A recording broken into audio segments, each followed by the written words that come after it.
prendre un dessin d'une fraction. Donc voilà ma fraction. Ici, si on compte, on a des cinquièmes vu que chaque partie est coupée en 5 et on a colorié en tout 7 morceaux.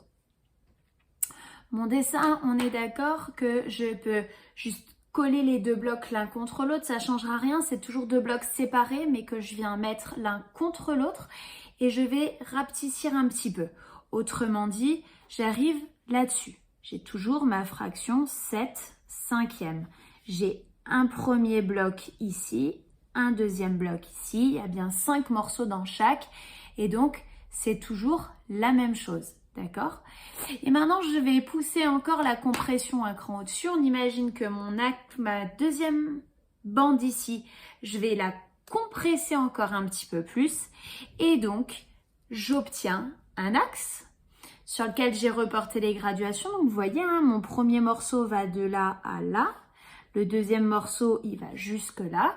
Et j'ai reporté les petits blocs avec des petites graduations ici, d'accord, bien en face l'une de l'autre, etc. Donc on est exactement sur la même chose.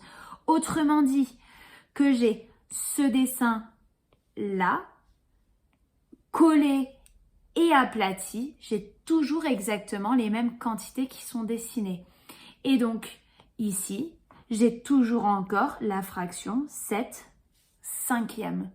Alors, pour trouver la fraction d'un axe, vous avez vu, c'est assez simple. Ça vient du dessin qui a été collé et aplati. Donc, c'est juste, normalement, vous savez faire avec ce que vous avez déjà appris. Je rappelle juste deux choses sur lesquelles il faut faire extrêmement attention. Le dénominateur en bas, il donne le nombre de parts d'une unité. Une unité, c'est par exemple cette partie-là. Ça représente un rectangle qui était tout à l'heure tout seul. Ou alors, entre 1 et 2, ça c'est une unité et j'ai bien 5 morceaux. 1, 2, 3, 4, 5. D'accord? Je peux aller voir entre 3 et 4, entre 12 et 13, si jamais j'ai un axe qui va beaucoup plus loin que là où je m'arrête à 2 et je continue juste un tout petit peu après 2. Et le numérateur, lui, il compte le nombre de parts depuis l'origine. Je rappelle que l'origine du repère, c'est ici. Donc, depuis l'origine, j'ai bien 7 parts. On compte ensemble. 1, 2, 3, 4, 5, 6 et 7. Donc, le dénominateur donne le nombre de parts d'une unité, entre 0 et 1, entre 3 et 4, etc. Et le numérateur, c'est le nombre de parts depuis l'origine, depuis le 0. D'accord?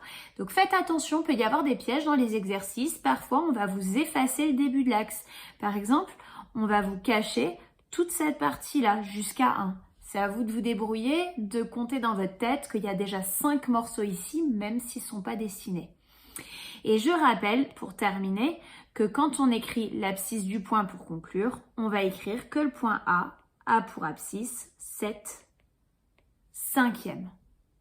Voilà, j'espère que c'est clair. Bon courage pour les exercices.